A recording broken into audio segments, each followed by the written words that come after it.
golcha bagana gaan dhuftan. Bagana gaan turtan asoo. Akkam jirtan? Nagaa nagaa. Ayyumaame. Nagaa fayyaa. Akkam jiru? Jiruun gaarii. Ayyee hojiin akkam? Hojiin baay'ee gaarii. Gaariidha mee obbo Gololchee ijoollee silaa namni baay'een isin beeka. Mee Gololchee eessa dhalate eessa? Galatoomii Naasiroo har'a carraa kana argadhees walii haasa'uuf miidiyaa kanallee irratti Kokkes Show waliin qophii kana qabaachuu baay'ee gammadee Gololchi Baallii Goobana Buuqqatoo jedhama. Kadhaladhee guddadhee Oromiyaa keessatti Oromiyaa keessa kibba Oromiyaatti naannoo godina Gujii lixaa aanaa Dudda Daawwaa ganda Burqituu magaalaatti dhaladhee guddadhee achi gara mana barnootaa galee mana barnootaa sadarkaa tokkoffaa Dhaddiim Kaatolik Mishinii achumatti godina Booranaa keessatti Dhaddiim Kaatolik Mishinii baradhee haaskuulii hawaasa baradhee preparatory Bulee Horaatti baradhee yuunivarsiitii tokkoffaa fi lammaffaa yuunivarsiitii Finfinneetti baradhee maastersii biraa biyya Xaaliyaanitti baradhee yeroo ammaa kaampaanii waliif barnoota jeneraal manaajerii hojjechaa jira. Waan tokko isin gaafadha. Taaddee Birruu nama baratee mirga isaa falmataa Doktorri Kabajaa Ali Birraa barnoota ammas barnoota kaayoon kana ta'uu qaba kaayoon Oromootaa jedhan. Isinillee kanarratti hojjetaa maal jechuu barbaade yeroo sanatti? Yaa dhuga Doktorri Ali Birraa gaafa barnoota ammas barnoota kana ta'uu qaba kaayoon Oromootaa gaafa jedhu akkasumas Taaddeen sirna san keessa ta'ee qaamota garaagaraa qaamota yeroo san guddina Oromoo akka Oromoon hin baranne barbaadu keessa ta'ee Oromoon barachuu qaba jedhee gaafa masara mootummaa keessa ta'ee san dubbatu kaayoo isaanii guddaan sabab isaanii tokko addunyaa tamiyyuu irratti namni yoo hin baratin namni yoo hin beekin mataa ol qabatee deemuu hin danda'u. Biyya tamiyyuu keessatti biyya itti dhalate keessatti biyya addunyaa keessatti mataa ol qabatee deemuu hin danda'u jechuun maal jechuudha? Namni tokko yoo hin beekne abbuma fedhetti akka fedhe fe'ataa jechuudha. Abbuma fedhetti waan fedhe godhaa jechuudha. Gaaffii gaafatus waan gaafatus hin beeku, waan mormus hin beeku, waan jalatus hin beeku, waan jaalatuuf, waan jibbuuf, waan kabajuu adda baasee ka beekuu danda'u namni tokko yoo sirrii barate, yoo sirrii beeke ebelu kanaaf jaaladha. Akkanuma jaalatanii jibbuu adoon ta'een sababa ittiin jaalatus maaniif akka jibbuufillee argumentii yookaan maaniif waan kana akka jaalatu jibbu hin beeka. San qofa adoon ta'een namni kamiyyuu ka inni nama ta'ee ifillee diffendi gochuu danda'u yookaan ifillee dandamachiisuu kan inni danda'u yoo beeke karaa kamiin karaa politikaatiin ta'e karaa hawaasummaatiin ta'e karaa ikoonomiitiin ta'e waan tokko beekee kan inni nama jabaa ta'uu danda'u yoo barate waan ta'eef lammiin barate addunyaa tanarratti waan baay'ateef qofa doonteen nama xiqqaalle ta'e yoo sirrii barate addunyaa tana miila tokkoon dhaabuu danda'a. Magaalaa fi keessatti aadaa ifiitiin afaan ifiitiin eenyummaa ifiitiin mataa ol qabatee deemuu danda'a. Gaaffii fedhe gaafatuu danda'a. Gaaftuu qofa doonteen argatuullee danda'a. Argatuu qofa doonteen injifatuullee danda'a. Kan inni kanatti injifachuu danda'u immoo yoo beeke qofa jechuudha. Kanaaf yeroo sanitti Taaddeen fakkana kana jedhan waan baay'ee ilaalanii waan baay'ee arganii warri baratin maa akka ta'ee fi warri barate immoo addunyaa irratti jijjiirama akkamii akka fide kana beekaniiti yeroo sanatti dhaansa guddaa yeroo har'aa sencherii tokko almos jaarraa tokkotti ka dhiyaatuun dura isaa ergaa kana kan dabarsanii kanaafuu ergaa kana dabarsuu barbaadan jedha yaa. Isinis xiiqii kanarra dhaabbatanii kan kaatan fakkaata. Ilmaan isaaniiti nuti amma ilmaan Taaddeeti. Nuti ilmaan Taaddeeti ilmaan Dr. Alii Birraati. Isaanii baradhaa jedhanii nuti immoo waa isaa yaada nuu keensan practical goone qabatamaa nuti har'aa galmaan geenne jechuudha. Isaan baradhaadhaanii nuu dhaamanii nuti immoo har'a barsiisaa jirraa jechuudha. Adoo isaa yeroo san nuun dhaamini nuti har'a ijoollee tokko ifiyyuu barannu har'a baranneerra barannee immoo ijoollee barsiisaa jirra. Waa isaan jedhan galma isaan yeroo san nuu dhaaman san amma keessatti argannaa jechuudha. Dhalootaaf dhaloota akka dabru isa. Galma jaraati jecha jara galmaan gahaa jirra jechuudha. Lammii baratetu mirga ofii falmata. Birgaadar Jeneraal Barnoota ammas barnoota. Sirna gadaa dabalatee kaayyoo barnoota qulqullina qabu afaan Oromoo fi afaan Ingiliziitiin ilmaan keessan oolmaa daa'immanii kaasee hanga yuunivarsiitii olaanootti barsiisee ga'oomsuuf kan hundaa'e waldaan aksiyoona barnootaa waliif erga hojii jalqabee bubbulee jira. Waggoota 3 darban hojiilee lammiisaaf hojjechuuf waadaa sene keessaa Finfinnee dabalatee magaalota Oromiyaa adda addaa keessatti manneen barnootaa sadarkaa tokkoffaa dameelee 12 ta'an banuun barattoota 1700 ol barsiisaa jira. Akkasumas lammiilee 450 ol ta'an carraa hojii banuun bara barnootaa kana keessa hojii boonsaa eegalee jira. Baga gammaddan lammiisaarraa dhalatee lammiisaaf xiqiin kan hojjetu waldaan keenya hayyootaaf quuqamtoota sabaan duula eenyummaaf afaan Oromoo guddisee addunyaaf beeksisuu jalqabe kana itti fufsiisuuf gurgurtaa aksiyoonaa yeroo gabaabaaf waan dheeresseef baankilee hojii gamtaa Oromiyaa International Bank, Awaashii fi baankii daldala Itoophiyaa isinitti dhihoo jiru deemuun aksiyoona bitadhaa. Kaayyoo waldaa keenyaa dhugoomsaa yoo isiniin jedhu aksiyoonni isin bituu dandeessan maallaqaan 1,000 hanga miiliyoona 5 yoo ta'u sheeriin gurgurtaaf dhiyaate xiqqaan 2 guddaan 5,000. Kottaa waliin wayya waldaa aksiyoona barnootaa waliif. Obbo Godolch gaafiin kiyya biraa kan isin gaafadhu yeroo hedduu kan biiroo teessan dhufuu jirra biisiidha. Keessummaa isin bira dhufe sakkaataatti keessummeessitan hundani aadaan hojii kun akkamitti dhufuu danda'e? Mee ka biraa akkamitti aadaa kanarraa qabachuu dandeenye numaaf uumee maal nu gorsita? Dhuga gaafii kana yeroo biirootti dhuftu yeroo baay'ee na gaafatteetta. Nuti dhaloota haaraa dhaloota fillee hojjete nama nuun duuba jirullee barsiisuu barbaadu. Yeroo baay'ee nami gaafa kaampaanii geggeessu gaafa dhaabbata geggeessu waa ofii isaa qofaa hojii hojjechaa jiru itti fakkaata. Dhalooti nuti nama laallee guddanne nama nu laalaa jirutti jira jechuudha. Biyya addunyaa kana keessatti warri milkaa'e warri milkii guddaan ba'e warri hojjetee warri addunyaa kanarratti waan guddoo argisiise warra hojii irratti yeroo isaanii baay'inaan dabarsan. Warri hojii irratti baay'inaan dabarsan jechuun maal jechuudha? Amma kaampaaniin baay'een hundaa hin kufa. Waggaa tokko miidiyaarra baay'ee beekame naati jettu achiin duuba hin jiru. Wanni kun maali? Eessaa kaate? Tokko amala hojii biyya Afrikaa keessaa paartikular biyya Itoophiyaa kana gaafa laaltu nami amali hojii biyya tana aduu dhiyaa eega nami waa hojjetu dhabee aduu dhiyaa eega. Lakkoonni isaanii luboon hojjetu. Ani yeroo baay'ee aduu sa'aatii 24 tun gara sa'aatii 30 aduu naa hiixxe. Aduu gara sa'aatii akkarraa dhiitu laala. Kun ta'ee akka aduun dhiitu eega. Nuti akkamitti saatuma tanaayyuu dheereffanne kana ka goonuuf dhalooti jijjiiramuu qaba. Biyyi guddattee nami guddatu gaafa hojii irratti gaafa yeroo keetti kennitu waa hojjettu gaafa beektu galma itti deemtu san eessaan baa waggaa 10 keessatti kaampaaniirraan geggeessaa jiru kun eessaan baa waggaa 10tti hojjetaadha nu qabnu kun waggaa 10 duuba hojjetaa meeqa ta'e nama meeqa carraa hojii uumu mul'atti kun nu qabnu kun waggaa meeqa galmaan baan kana kaatee kana yeroo itti kennite hojjettuuf tokko fi hojjechuu qabda. Hojjetaan si jala jiru hojjetaa mani abbaa warraa fakkaata. Kaampaaniin tokko hoogganaa kaampaanichaa fakkaata. Hoogganaan kaampaanii sanii hojii hojjetu teenaan ifii isaatiyyuu nama kennee baateenaan hojjechuus teenaan kaampaaniin sun guddatuu hin danda'u. Inni hojjechuu qaba jechuudha. Hojjechuu qaba. Abbaa yoo hojjete namni isaan jala jiru akkamitti hojjechuu danda'a? Tokko amala hojii biyya tanaa nami gaafa hojii tokko jalqabu hojii 3-4 hojjetan. Hojii tana harka qabatee tanallee milkeessu kaampaanii biraa dhaqee uuma sa'aatii 3 achi fiigaa kan achi fiigaa waan 5 hojjeta wanni takkatti inni jalqabaa mul'ate jalqabanne qabatu sun galma aduun baane karaatti biraa hafachuu. Nami kan inni yeroo hundaatti biiroo keessatti na argituuf an deemsa waggaa 10 keessatti yookaan deemsa waggaa 5 keessatti waggaa 20 keessatti kaampaaniin keenya eessaan bahuu qaba. Dameelee meeqa? Arra barataa ganaa qabnaa hojjetaa ganaa qabnaa hojjetaa meeqa? Kanaafi yeroo kana yeroo hunda yeroo irratti dabarsu. Kana qofa doon ta'in yeroo biyya alaa mastarsii baradhu waggaa tokko paartaamii faranjoota walii hojjedheera. Nami sa'aatii bahuu beeka, sa'aatii buna dhuguu qaba, sa'aatii biiroo galuu qaba, manallee galee hojii hojjetan. Nami kenna waan organize ta'e waan karoorfate hin qabu. Yoo itti dhutte yeroo garii biizii ta'a tilmaamaan jira. Yeroo garii biizii ta'e mataaf dhukkubsa. Yeroo garii wama hojjetu dhabee harka maratee biiroo keessa ta'a. Yeroo garii hin mugaa. Laaqanaa bahee sa'aatii 11 dhufa. Sa'aatii 4 bahee ka'ee sa'aatii 8 biiroo deebi'a.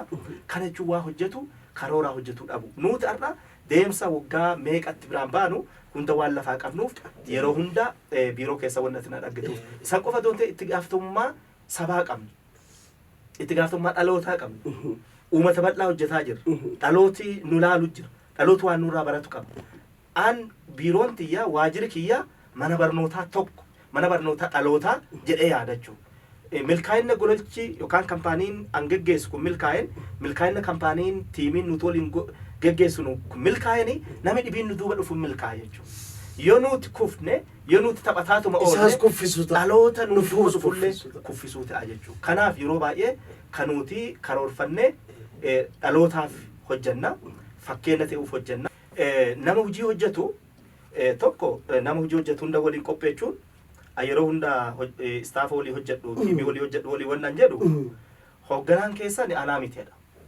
Hoogganaan keessan hojii teessan. Yoo hojiirraa geggeeffantanii gololchatti hojiirraa isin geggeessaa doonte hojii keessanitti hojiirraa isin geggeessaa. Nama hojii hojjetu nama jabaatee hojii hojjetu kamiyyuu nuti yaada gaarii qabnaa fi akka inni guddatu gorsinaa.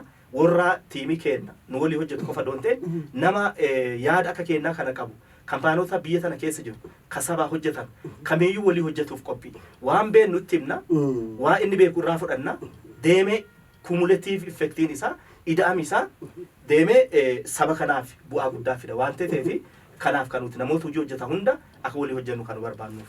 Boqololcha gaafiin xiyyeete biraa waliif akkuma hoogganaa kaampaanii waliif taatanitti waliif maalirra jira maaliif hundaa'e amma maalirra jirtan? Galatoom gaaffii tun gaaffii bu'uuraati baay'ee galatoomsin jechuu barbaada. Waliif gaafa hundaa'u waliif kaampaanii waliif baay'ee qabna keessattuu aanammaa abbummaan kan hoogganu waliif barnoota. Waliif gaafa hundaa'u kaayyoo mataasaa qaba mul'ata mataasaa qaba akka itti hundaa'e qaba. Waliif gaafa jalqabu hundeessinu nuti dhugaa dubbatuuf waggaa 5 guutuuf ji'a 3 nu hafe ji'a 3 nu hafe waggaa 5 guutuuf gaafas nuti yaaduma qabna birrii hin qabnu ammallee birrii guddaa yoo qabaatu baannee akka dhuunfaatti kaampaaniin birrii qaba. Kaampaaniin kennallee birrii hin qabu yaada qabna nama muraasa walitti dhufne dhiiroo akkamitti sabi kun saba bal'aa sabi kun saba guddaa sektorooti saba kana ittiin gargaaruu dandeenyu sektoroota meeqaan kaampaanii uummata kana gargaaruu dandeenya jenne yeroo santi sektara 6 adda baanyee namuu akka muuxannoo qabuuf akka dandeettii qabuun akka achirratti sadarkaa barnoota isaallee akka wal fakkaatutti kaampaanii 6 hundeessinee itti deemne yeroo sanitti dhaabbata yuunivarsiitii Rift Vaalii diinii ta'e hojjedha. Achi keessatti barnootarra waan hojjedhuuf mul'ata amma waliif barnoota jedhu kana waliif maqaasaa yoo ta'u baateeyyuu ijoollummaa kaasee akka mana barnootaa qulqullina qabu uummata kiyyaa hundeessu kutaa 6 ta'etti kan yaadaa ture. Achi gaaf kutaa 10 fixuu haga yuunivarsiitii xumurutti saamarii godina Gujii Lixaa keessatti mana barnootaatti ijoollee 600 haga 1000 yeroo nuti tiimii wal fakkaan waliin barsiisaa turre jira. Waliif mana barnootaa saamarii boqonnaa ganna barsiisaa turre haga kutaa 10 kaasee akka tola ooltummaatti. Barsiisaa turre wanni barnoota wal qabatu kun qulqullinni barnootaa badaa deemuun kun nami duraan yoo dhugaa dubbanne barsiisoti yeroo durii dippiloomaa baratanii TTC baratanii nu barsiisaa turani ingilizኛ isaan dubbatan afaan oromoo isaan haasan afaan oromoo isaan barreessan baay'ee jajjabaa barreessu ingilizኛ isaan dubbatan baay'ee jajjabaa afaan oromoo isaan barreessanu qubee tokko dogongoran an kutaa tokko gaafa baradhu ji'a 4ffaarratti afaan oromoo barreessuu baradhe kutaa tokko gaafa baradhu jechuudha. Kutaa 6 kutaa 4 gaafa baanu qubee sirreessuu wal gaafachaa ture. Namni kutaa 4 baay'ee qubee sirreessuu yeroo nuti barannu kutaa 4 baay'ee qubee sirreessuu hin dandeenye namni sun barataa laafa jennee qaban. Gaafa akkuma ol deennuun gaafa akka ol deennuun qulqullinni barnootaa kun baay'ee gadi bu'aa dhufu. Gaafa inni gadi bu'aa dhufu sabi kun akkuma reefu jechaa turre akkuma taaddeen fajjechaa ture akkuma Dr. Alii Birraa fajjechaa turan sabi kun saba jabaa akka ta'uu danda'u mana barnootaa dhaqee oolee galuu adoonte mana barnootaa gaarii yoo barate barachuu jechuu adoon kutaa akka yuunivarsiitiin baay'ee yuunivarsiitii keessatti afaan oromoo barreessuu dadhabee qubee xiqqaan afaa fi maqaa fi barreessaa mataa qotataa yuunivarsiitii eebbifamuu adoonte saba baay'ee yuunivarsiitii baay'ee saba isaa nama tajaajiluu danda'u bakka itti ramadametti saba isaa nama tajaajiluu danda'u dhaloota kana hundeessina dhaloota kana uumna jenne tiimii kana waliin maranne gaafa jalqabnu qarshii miliyoona tokkoon hundoomne qarshii miliyoona 4 akka walii galaatti seera biyya tanaa sheer kaampaanii gaafa hundoottu tokko 4ffaa kaffaluu qabda miliyoona 4 galmoonne miliyoona 1 kaffallee miliyoona 1 achi hundeessine ani yeroo Rift Vaalii jira achirraa itti aanaa kiyyatti hojjechaa ture biraanchii jalqabaa akkuma jalqaba dhaadachaa turre mani barnootaa afaan oromoo Finfinnee keessa waan hin turre biraanchii keenya jalqaba damee keenya jalqaba magaalaa Finfinneetti ban naannoo Makkanniisaatti banne achi laga Xaafootti banne gaafa san gaafa dameen lamaan kun banamu an haga ji'a ja'a akka paartaamiitti ta'eeti waliif ka hojjetaa ture itti aanaa kiyyatti hojjechaa ture mindaa yeroo san nama lama mindeessu nama lama namni tokkocha mindaa nyaata ani immoo kaampaanii biraarraa mindaa nyaachaa mallattuma mallatteessaa gargaaraa ture achi dhumarratti isallee gara biraatti kaampaanii biraatti shift goone ani gara hojii kana abbummaan guutumatti itti galee gaafa guutumatti dhufu waan si dhibu qarshii 7,000 qabna dhaabbati keenya.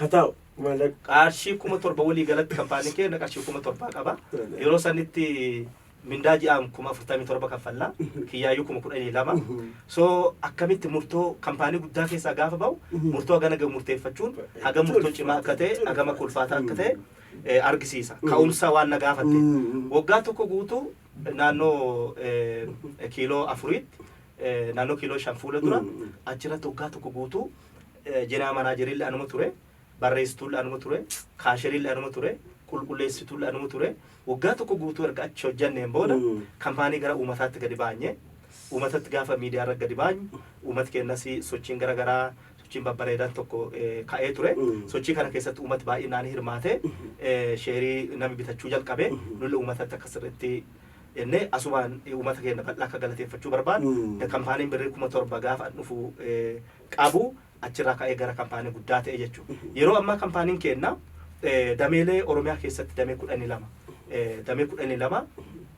banannee damee 12 keessatti sababa koronaa barataan barane qonuuraa gadi bu'ee ganna dabar barataa 7,000 barsiisaa baane barana naannoo barataa 6,000 qabna hojjetaa 450 ol qabna waggaa afuriin kana keessatti carraa hojii hojjetaa 450 carraa hojii uumneerra kana keessa hojjetaa gara 15 olii ijoollee biyya alaarraa forenerii warra afaan ingilizii warra barsiisan keeniyaarraa alaarraa wanni finnu tokko mul'atu kenna guddaan tokko afaan oromootiif afaan ingiliziitiif ijoolleen teenya sirriitti bahuu danda'u qabdi namni tokko biyya alaa deeme ijoollee teenya biyya alaatti gurgurachuu danda'u qabna nama qofaa miti meeshaa qofaa miti namni tokko gaafa baratee sirriitti dandeettii qabaatu Ameerikaa deemee bulchuu danda'u qaba Yuroop deemee bulchuu danda'u qaba kana bakka jirurraa baratee ka'u qaba bakka jirurraa baratee erga yuunivarsiitiin baay'ee erga biyya alaa deeme dhaqee mataa qotatuu da'uun ammumaa jalqabee afaan ingiliz sirriitti itaansine afaan ispaanish afaan french afaanota internaashinaal ijoollee teenya godhuu danda'an karoora keenya keessa jiraa jechuudha kanaaf wanni nuti biyya alaarraa ijoollee finne barsiisa yeroo gabaabduutti faranjootallee finna yeroo ammaa akkuma siin jedhe hojjetaa 450 barataa 6,000 ol barsiisaa jirra manneen barnootaa 12 qabnu keessa gara mana barnootaa 5 ol kamataa kenna akka bitanne qabna fixed asset mataa kenna gugurdaa qabna lafoota fudhannee amma irra jaaraa jiru baay'ee qabna kabinne gara 5 qabna konkolaataa mana barnootaa akkasuma school service ka jedhu Dubaay irraa akka galchine gara konkolaataa 5 qabna soo dhaabbat keenya yeroo ammaa sadarkaa kanarraa baay'ee sheerholderii gara 5,000 olii qabna yeroo ammaa dhaabbati kun dhaabbata uummata bal'aati akka barnootaa qofatti sheerholderoota gara 5,000 olii qabna uummati keenya akkaataa itti walii hojjetuu fi akkaataa qabeenya waloo horachuu danda'u irratti haala gaarii deemaa jiru. Kanarratti amma kan isinii kaasu baate akka nama aksiyoona hoogganuu tokkotti isaa ta'u waliin aadaan waliin hojjechuu qabu. Gaaffiin tun gaaffii murteessaa dirqamaan barsiisaa jira. Uummati keenya tokko amalummaan hujii namni walii hojjeta jedhu kuni baay'ee xiqqaa Oromoo keessa. Waan kana Oromoo walii hojjechuu hin danda'u adoon ta'e irratti hojjetan. Akkasitti amannu irratti hojjetan. Baajatatti baasanii irratti hojjetan. Uummati kun uummata bal'aa waan ta'eef, uummati kun qabeenya bal'aa waan qabuuf, uummati kun biyya bal'aa waan qabuuf, latti isaa magariisa waan ta'eef, albuuda waan qabuuf, bosona waan qabuuf, uummata Oromoo yoo wal qabate, yoo waliin hojjete, Oromiyaa seenuu hin dandeenyu jedhanii waan yaadanuuf natti fakkaata. Oromoo walii hojjetuu hin danda'u. Oromoo waliin galu. Oromoo wal jibbu. Oromoon gandaa saba akka Oromoo wal jaalatu hin jiru baatee. Saba akka Oromoo biyya tana keessatti yoo laalte, yoo sirriitti saboota garaagaraa xiinxaltee laalte, warri garii warra sunkii wal nyaachisaa oolu bara.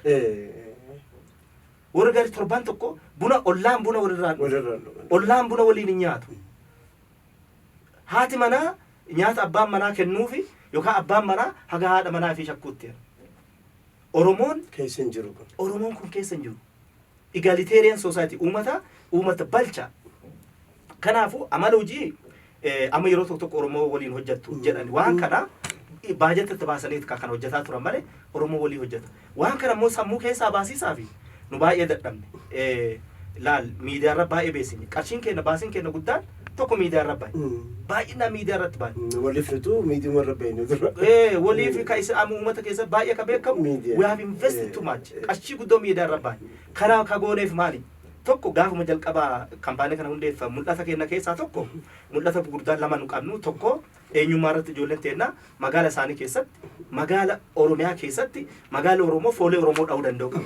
Ijoolleen Oromoo teetee guddatuu danda'u qaba. Ijoollee Oromoo filosoofii Oromootiin guddatuu danda'u qaba. Ijoollee Oromoo safuu fi eenyummaa sirna gadaatiin guddatuu danda'u qabdi. Magaala Oromoo Oromiyaa keessatti Oromoo fakkaatuu danda'u qaba. Mana barnootaa dhuunfaa magaala Oromiyaa keessa jiru baay'ee isaa ilaaltu qarshii teena kaffallee mucaa kiyya nama biraa godhee guddisaa jira. Uummata Oromoo qarshii tiyya kaffalee mucaa Oromoo tokko nama biraa godhee guddisaa jira jechuudha. Tokko eenyummaa kanatu hundoomu. Lammaffaan ikoonoomii. Ikoonoomii namni kun sabi kun ikoonoomii impaawarti qaba. If danda'u qaba. Biyya Eurooppii gaafa laaltu namni marti nuu nyaata. Namni marti makina qaba. Namni marti dhimma kiraa manaa hin qabu. Beezik niidii irratti rakkoo hin qabu. Kana waan ta'eef gaafa gara uummata kanaa dhunnu uummata keenya harki guddaan nama xiqqaa nama beesee qabu harki guddaan nama gara hayyuun bulla. Kana keessatti akkamii uummata bal'aa kana horsiisee bulaa qotee bulaa kana akkamitti walitti finnee waliin hojjenna. Kaabaa kibbaa akkamii walitti finna. Baadiyyaa akkamii walitti finna. Gaafa walitti dhufu nama walitti dhufee walii hojjechuu qofaa miti. Waa walirraa baruu qaba. Aadaa walirraa baruu qaba. Hawaasummaa walirraa baru. Ikoonoomii wal keessa. Abbaan qabeenyaa kibba jiru, abbaan qabeenyaa kaaba jiru, abbaan qabeenyaa jiddu gala jiru. Gaafa walitti dhufu waan baay'ee walirraa baru. Kanarratti baay'ee miidiyaa irra beeksisni. Beeksisuu qofaa miti. Haga sadarkaa kadhattuu nuun jedhanuutti jechuudha. Dhannee kaayoof jennee mul'ataaf jennee mucaa keetti kaffaltee nama biraa gootee guddisaa jirta. Mani barnootaa waliif mucaa kee godhee guddisuu barbaanna.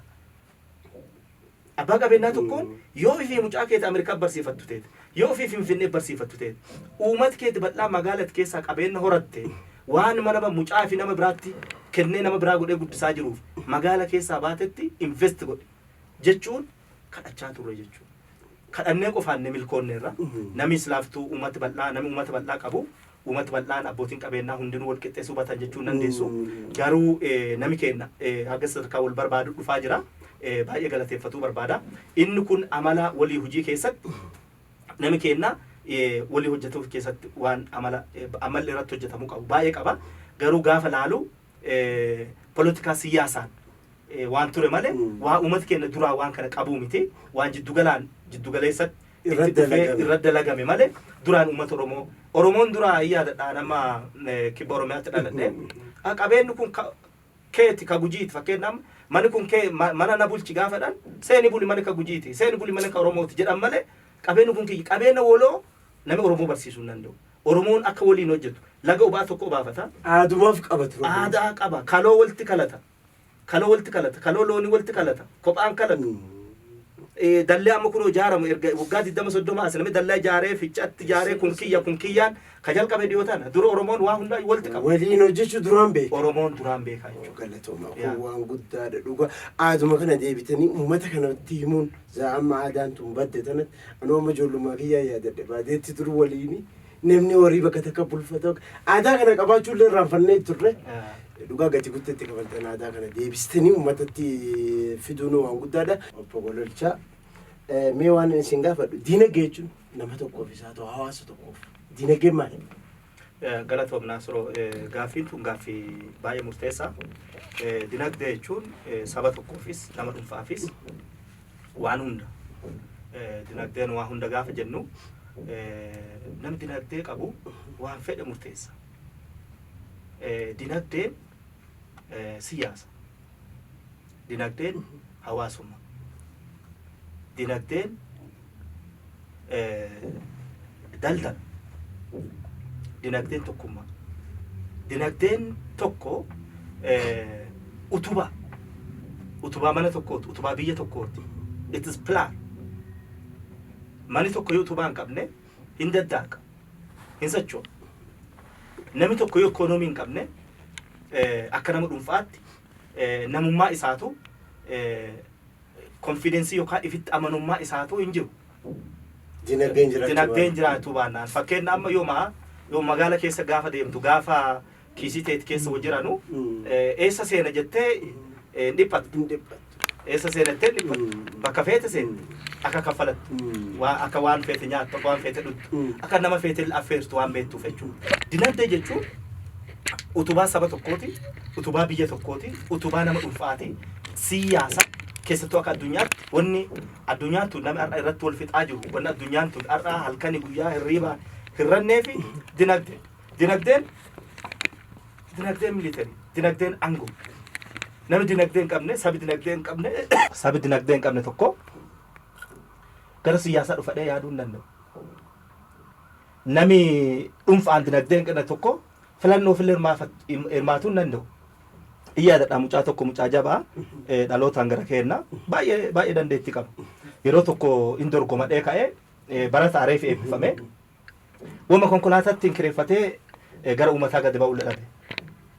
Garuu nama biyya tana piraayim ministeerii nama ta'uu danda'u. Sababa san waan san hin milkoonne jechuudha. Gaafa akka nama dhuunfaatti fakkeenyaaf dinagdee qabdu har'a Eurooppii deemtee deebi'uu dandeessa. Har'a Dubaay laaqana nyaattee deebi'uu dandeetta. Har'a Ingilaand dhaqxee deebi'uu dandeetta. Bor Ameerikaa deemtee deebi'uu dandeetta. Gaafa akka saba tokkootti ikoonoomii gaafa qabaattu wanni kun naa ta'eeti kana naa godhaa jechuu dandeetta. Ka ati murteessituun qarshii. Qarshii gaafa jennu qarshii dinagdee jechuun amma yeroo tokko namni kaashii qofaan laala. Liquid money qofaan laala. Qarshii qofaa miti. Dinagdee jechuun beekumsi mataa isaa dinagdee. Beekumsaa fi qarshiin kun gaafa walitti dhufu biyya tokko keessatti namni tokko sabi sun waan murtoo biyya sanii ta'e hunda murteessuu danda'a jechuudha. Utubaa yaadaa, utubaa bulchiisaa, utubaa hawaasummaa, utubaa siyaasaa, utubaa aangoo, utubaa waan hundaa jechuudha. Biyyi tokko amma yeroo tokko eegii barnoota baradhee maan godha yookaan eegii birrii qabaadhee barnoota maan godha. Wanni lamaan kun waliin deemu. Yeroo tokko yeroo yuunivarsiitii eebbifamu abbootii qabeenyaa bira ta'ee laaqana nyaachuuf hin sodaadhe duraan yoo barattu jechuudha. Gaafa ammoo yuunivarsiitii eebbifamtu alle barnoota qaba innillee birrii qaba wal qixxee jedhu innillee si waliin ta'uuf hawwa birrii qaba atillee barnoota qabda. Waan kana lama yoo fidde dinagdee biyya jaartaa saba jaartaa ifi jaartaa waan feete murteessita. Waan saba keetii murteessitu dinagdeen duuban ta'u ta'inaan fayyumaa iyyiisa qofa ta'uu danda'a waan ta'eef dinagdeen hawaasa tokkoof murteessa. Mee mudannoo addaa yaa galatoom mudannoo an qabu guddoon kama waliif keessaati akkuma si reefu jedhe rakkoon himaa namatti dhuttu rakkoon gaafa nama dhuttu nama kenna baay'een dursee qophaa'ee waan kana natti dhufadhee lafa keetu aadaa akkasii guddoo hin qabnu. Adoo baranaa nuti halkanii guyyaa hojjannaa dargaggootaa tiimii hojjetu tiimii jajjabaa qabna halkanii guyyaa hojjanna ujumaa gara fidduu fiinna galii gaarii qabna galii qabnu kana kaan manaan binnaa kaan ittiin jaarraa kaan mindaa kaffallaa kaan qulqullina mana barnootaa guunna adoo nuti firra hin beekin koronaa halkanuma tokko nurra bahe koronaa halkan tokko nurra bahe kana gaafa inni nurra bahu irrifadhe ijoollee 450 qaba. Ijoollee baayoloojikaalii uummadhee doonteen hojjetaa 400 fi agarsi qabaa. Hojjetaa kana abbaan warraa waan hojjetaa fi nyaachisu yaada. Nama kana facaasuun ulfaata. Warri facaases argine nuummoo gara akkasiin qaba Oromoon rakkanna malee iyyaanna malee jechuudha. Amma kanarratti muddamee halkan lama hirriibna hin qabne fiinnee ijoollee jajjabduu qabna kan walii hojjannu ijoollee tana walii maranne qabeenya tokko qabna irra deebi'aa nu laalaa baankiin jenne juma lamaan kana qofa haga waan kana keessa deebinee keessa darrennu nu laalaannaa miliyoona 3 gaafanne miliyoona 3 kana warri haga sadarkaa dipaartimentii liqeera warri jiran haga itti aanaa dabalatee baankii maqaa dhaa'uun barbaadu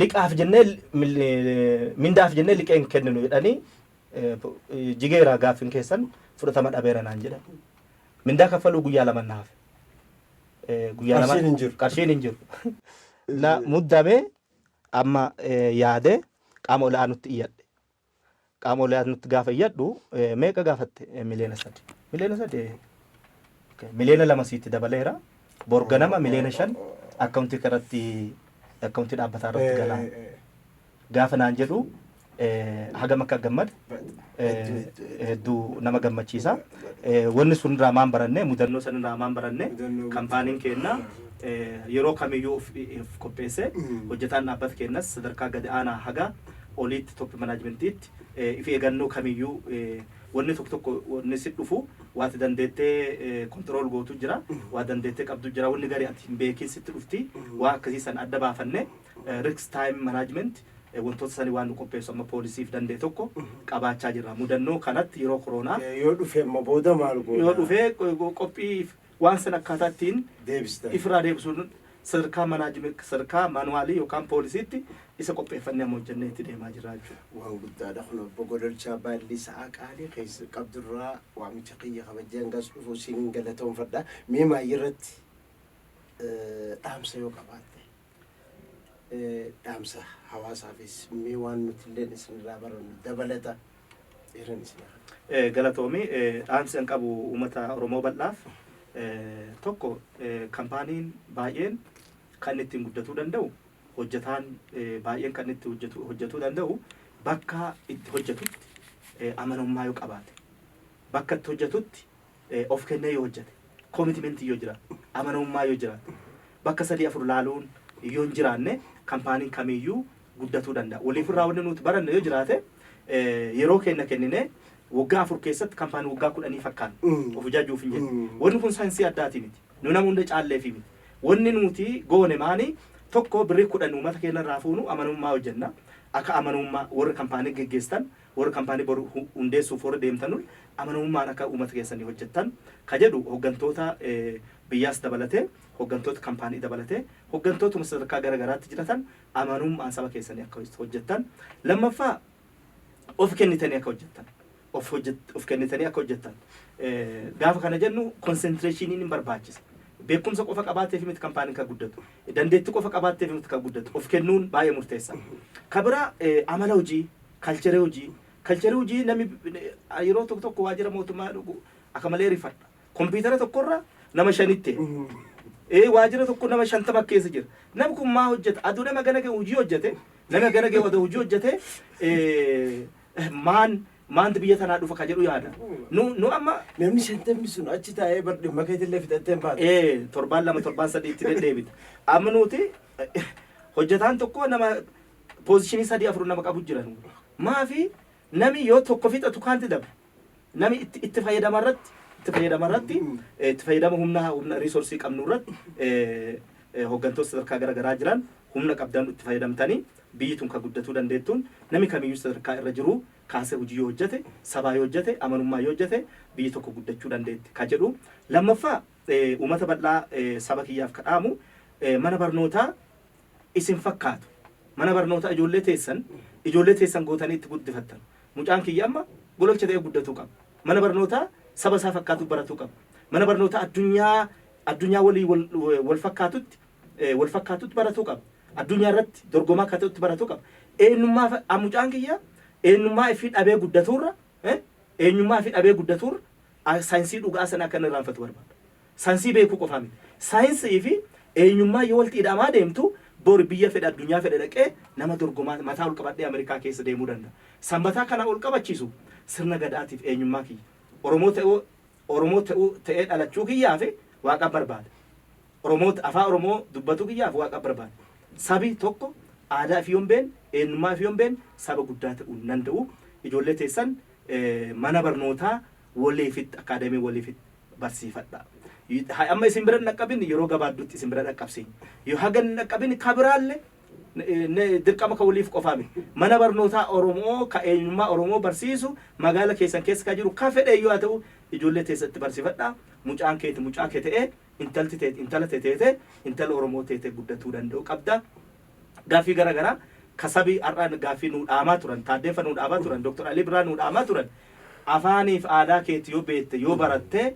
addunyaa irratti dorgomaa addunyaa irra gaafii mirgaa gaafatta kan jedhan san nu waliif keessatti lambiin barate mataa ol qabatee deema jechuun ikoonoomii dandeettiin ingilizanyaan afaan Oromootiin waa hundaan siyaasaan mataa ol qabatee deema saatii 24 konfidensii qabaataa jechuudha. Kanaaf lammii konfidensii qabaatu horachuu fi eenyummaa keessan ijoollee teessan barsiifadhaa. Kanaaf immoo waliif isinii dhufee jechuu barbaada. Galatooma. Galatooma. Boqololchaa baallii dhugaa waa guddaa isinirraa baranne sa'a qaalii xiqqoo qabdan keessaa nahayyamtanii dhufuu keessaniif guddoon ammallee deebinee yeroo hedduu kan isinirraa barannu ta'a. Akka nahayyamtan abdiin qaba. Kabajamtoota daawwattoota keenya qophiin obbo Gololchaa baallii hoogganaa aksiyoona waliif barnootaa kan hoogganaa jiranii wajji qophiin goone kana fakkaata. Torban keessumaa biraa qabadheetiin isinii dhiyaadha. OBS televiziyoona keessan daawwachuun dagatinaa. Warri sagantaa tana karaa OBS hin argin YouTube Koket Entertainmentiin seenuudhaan sagantaa kana irra deebitanii ilaaluu dandeessan. Har'aa asuma irratti dhaammadha. Obbo Gololchaa nagaan gala. Ayyee faadha. Ayyee.